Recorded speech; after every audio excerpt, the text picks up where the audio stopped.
सवाल नंबर 4। एक बार की बात है कि एक गांव में दो भाई रहा करते थे। बड़े भाई का नाम था अली और दूसरे भाई का नाम था अकरम।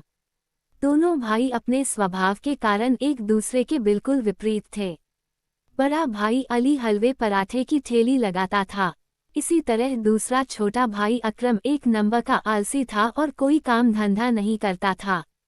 अकरम बस जल्द से जल्द अमीर बनने के सपने देखा करता था। एक बार की बात है कि छोटा भाई अकरम अपनी भाभी के लिए सूट लेकर आया।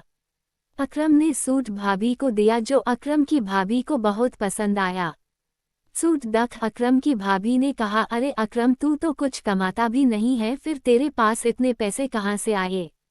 अकरम बोला, भाभी जान आप ये सब मत पूछा करो, मैं तो सिर्फ जुगाड़ करता हूँ और इन जुगाड़ से मैं बहुत ही जल्दी अमीर बन जाऊंगा। ये सब बातें सुनकर अकरम का बड़ा भाई अली बोला कि तू इन जुगाड़ों से भले ही अमीर बन जाए पर ऐसे पैसों से कमाई गई तेरी अमीरी ज्यादा दिनों तक नहीं रहेगी। इतने में अकरम बोला कि भाईजान आप तो रहने दो, आप ईमानदारी से काम करते हो लेकिन ईमानदारी से सिर्फ जरूरतें पूरी हो सकती हैं, अमीर बनने का सपना नहीं। इतना कहकर अकरम हमेशा अपने बड़े भाई का मुंह बंद करा देता था। अली बाजार के बीच में हलवा पराठे की ठेली लगाता था। अली का बना हलवा अच्छी क्वालिटी का होता था जिसके कारण ग्राहकों की भीड़ हमेशा ही अली के ठेले पर लगी रहती थी। लोगों को अली का बनाया हलवा इतना पसंद आता था कि लोग हलवा पैक कराकर अपने घर भी ले जाया करते थे। लेकिन इसमें अली को अपने मुनाफे में काफ़ी नुकसान उठाना पड़ता था। एक बार जब अली ने अपने पूरे महीने का हिसाब अपनी पत्नी फातिमा को दिया तो अली की पत्नी फातिमा ने कहा कि इस बार का मुनाफे का हिसाब पिछले महीने के हिसाब से कम है। इस पर अली की पत्नी फातिमा बोली कि ऐसे तो हमारा गुजारा नहीं चल पाएगा। तब अली बोला कि इस महीने तेल के दाम बढ़ चुके हैं इसलिए मुनाफा थोड़ा कम हुआ है। ये सुनकर फातिमा बोली कि आप भी अपने हलवे और पराठे के दाम बढ़ा दीजिए, अच्छा मुनाफा होगा।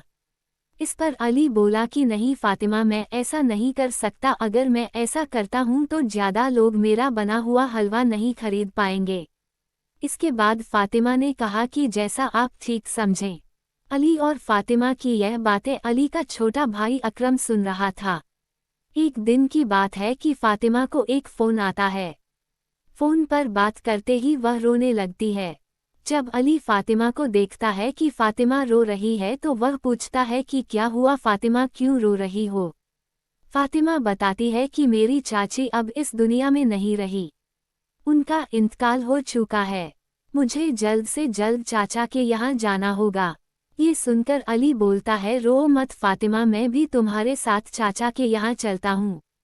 इसके बाद अली अपने भाई अकरम से कहता है कि जब तक मैं नहीं आता तब तक तुम हलवे पराठे की ठेली लगाना और देखना कि मेरे ग्राहकों को कोई तकलीफ नहीं होनी चाहिए।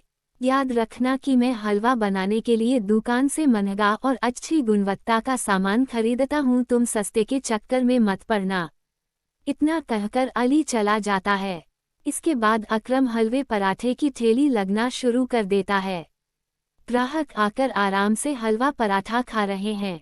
अकरम देखता है कि पराठा बनाने के लिए तेल खत्म हो गया है। अकरम सोचता है अगली सुबह जाकर वह दुकान से सारा सामान खरीद लेगा। अगली सुबह जब अकरम सामान लेने दुकान जाता है तो वह ये सोचकर सस्ता तेल ले लेता है कि ये कौन सा उसके घर में उपयोग होने वाला है। रोज की तरह लोग ठेले पर आकर हलवा पराठा खाने लगते हैं। लेकिन कुछ देर बाद दो ग्राहक आते हैं, हमने तुम्हारे यहाँ से हलवा खाया था और हमारी तबीयत खराब हो गई। तुम्हारा बड़ा भाई अली कहाँ है, हम उससे बात करते हैं कि ये कैसा हलवा बनाया। ये सुनकर अकरम डर जाता है क्योंकि वह कई दिनों से सस्ता और मिलावटी तेल में बना हलवा पराठा बेच रहा था।